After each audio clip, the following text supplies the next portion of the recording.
Bonjour à tous et bienvenue sur la chaîne de l'œil photographie. Aujourd'hui, nous allons aborder une problématique que tous les photographes rencontrent au début et pendant leur carrière. Cette problématique est également le titre de cette vidéo. Comment trouver des modèles photos? Pour répondre à cette problématique, j'ai établi 7 points que j'estime être essentiels afin de me permettre de vous apporter la meilleure réponse possible.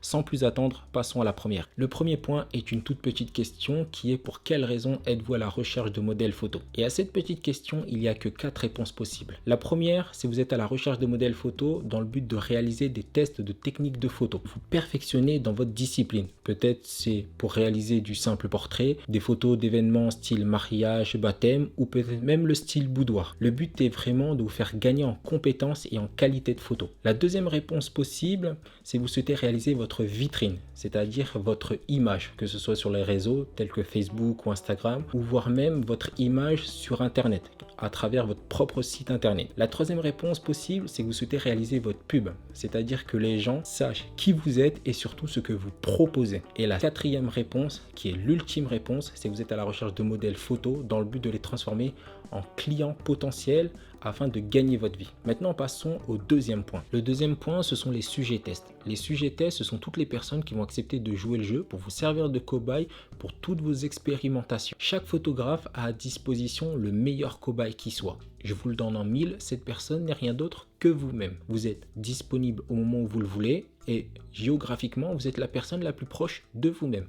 Ça paraît bête, simple, mais je vous conseille de ne pas l'oublier. Derrière ça, rien ne vous empêche de faire appel à votre entourage. Ça peut être la famille, les amis ou votre conjoint. Mais attention, toutes les personnes ne sont pas forcément à l'aise avec leur image. Donc bien entendu, je vous recommande d'aller vers ceux qui sont à l'aise avec leur image. Vous les reconnaissez facilement, ils prennent énormément de photos d'eux, ou bien aller vers ceux qui ne sont pas trop regardants sur la qualité de vos photos, car n'oubliez pas, à ce stade, vous débutez et vous n'avez pas forcément les compétences pour mettre tout le monde en valeur. Ensuite, vous pouvez toujours aller vers ce que j'appelle le reste du monde, c'est-à-dire utiliser les réseaux sociaux pour trouver des cobayes.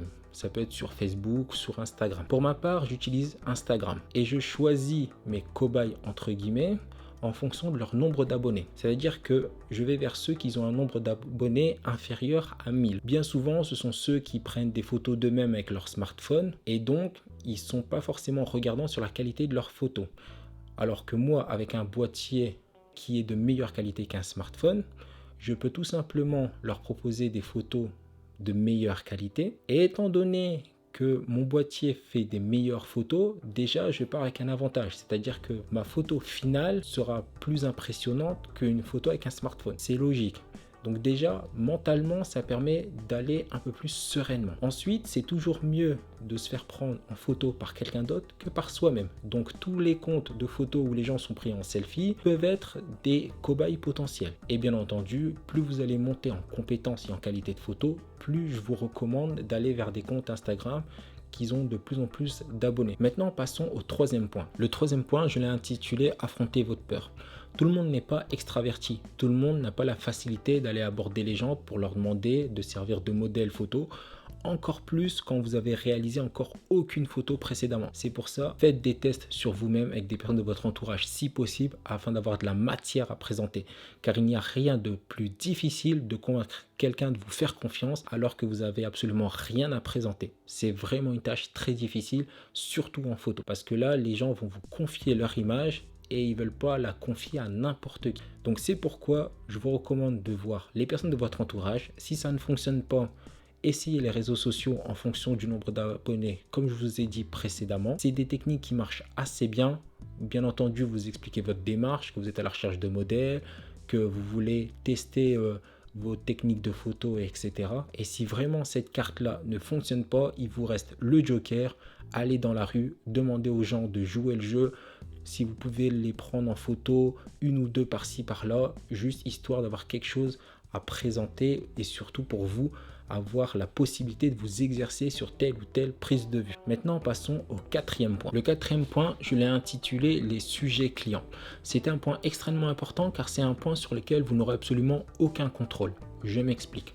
Vous êtes à la recherche de modèles photos, donc vous faites appel aux personnes de votre entourage, famille, amis, conjoints. Vous allez même sans doute déborder sur vos collègues. et sur le reste du monde, comme je l'ai dit précédemment. Et ce qui peut vous arriver, et je parle par expérience, c'est que vous faites appel à une personne pour vous servir de cobaye et qu'au moment où vous délivrez les photos, la personne se retrouve extrêmement satisfaite de votre travail et enchaîne avec une demande de prestation où vous serez payé. À ce moment-là, vous êtes pris de court, donc grosse pression, donc vous ne savez pas quoi faire, vous n'avez pas préparé ce cas de figure-là. Mais sachez que pour un client, il n'y a rien de plus frustrant que de voir sa demande refusée alors que vous avez ce qu'il demande. Moi, dans mon cas, j'ai accepté et je peux même vous dire que j'ai accepté plus gros que ça. Il se trouve qu'au moment où j'ai acheté mon boîtier, j'avais réalisé encore 0 photo, donc je n'avais absolument rien à présenter. Une tierce personne m'a demandé d'être le photographe de son mariage. Je vous laisse imaginer la pression que j'ai eue à ce moment-là parce que le mariage se faisait 2 mois après l'achat de mon boîtier alors que j'avais réalisé encore 0 photo. Et à ce moment-là, j'ai pas eu d'autre choix que de m'entraîner jusqu'à être prêt pour le jour J. Et là, pour vous, ça va être pareil. Entre le moment où le client va vous faire sa demande et au moment où vous allez devoir la faire, je vous recommande de faire le maximum de tests, le maximum de shooting pour être prêt au moment de la prestation pour que le client soit encore plus content de ce qu'il a eu précédemment. Déjà, s'il fait appel à vous, c'est que vous avez déjà marqué un premier point. Derrière, vous pouvez que progresser et donc encore plus le satisfaire. Mais attention, je vous conseille vraiment d'être prêt à toutes les éventualités car vous ne savez jamais ce qu'on peut vous demander. Ça peut être un shooting tout simple où la personne est seule, ça peut être un shooting où c'est un couple, ou ça peut être comme pour moi, une demande de mariage. Donc vraiment, soyez prêts à toute éventualité. Maintenant, passons au 5e point. Le 5e point, c'est ce que j'appelle le syndrome de la première expérience. Ne vous faites pas avoir par ça. C'est pas parce que vous n'avez jamais fait ceci que vous n'êtes pas capable de faire cela. Bien entendu, vous n'avez jamais réalisé de séance photo avec un modèle et pourtant vous allez le faire. Vous allez avoir bien entendu des ratés et des réussites. Pareil pour les séances photos de couple, encore plus pour les photos de mariage. Dites-vous 2 choses, c'est que si on fait appel à vous, c'est qu'on est emballé soit par votre qualité de travail, soit par votre rigueur de travail. Et la deuxième, c'est pour contrer ce sentiment d'impuissance face à la nouveauté. Dites-vous que vous devez absolument réaliser un maximum de photos pour avoir ce que j'appelle le choix du roi. Plus vous allez avoir de photos, plus vous aurez de marge pour satisfaire votre client. Imaginons que pour une séance photo de couple, on réalise 600 photos. C'est quelque chose qu'on fait très facilement et que dans les 600 photos, on ait 400 photos de ratés. C'est pas grave, on a quand même 200 photos à exploiter et ça, c'est plutôt ce que j'appelle un ratio plutôt bon. Donc maintenant, passons au 6e point. Le 6e point, qui paye qui? Alors à cette question, j'ai un avis extrêmement bien tranché. Je m'explique. Vous êtes photographe, vous êtes à la recherche de modèles photos pour réaliser toutes vos tentatives, toutes vos expérimentations. Donc, ce n'est pas au modèle de vous payer pour vous rater. Concrètement, c'est ça. Maintenant, si vous êtes à la recherche de modèles photos et que vous souhaitez payer certains modèles, vous pouvez. Mais moi, ce que je vous recommande de faire, premièrement, c'est de payer uniquement les modèles qui ont l'habitude de poser. Parce que dans ce cas de figure-là, ce que vous allez payer, ce n'est pas réellement le modèle en lui-même, c'est plutôt le temps qui va vous faire gagner à travers différentes poses que lui-même aura l'habitude de faire durant son quotidien ou durant certaines occasions bien précises. Donc ce que vous payez réellement, c'est le temps qui vous fait gagner. Parce qu'un modèle qui s'est posé, vous n'avez pas besoin de le diriger, ou du moins très peu, ça va très vite. Bien souvent, vous en sortez avec de belles photos. Donc, ce que vous payez vraiment, c'est le gain de temps. Après, vous pouvez très bien faire appel à des modèles, mais ne pas les payer. Donc là, on appelle plutôt des collaborations.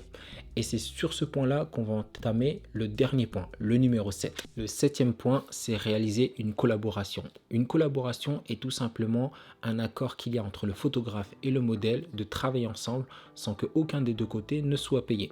Alors, l'avantage d'une collaboration pour un photographe, c'est que ça lui permet déjà, dans un premier temps, de tester des techniques de photo, dans un deuxième temps, d'alimenter sa vitrine, faire parler de lui.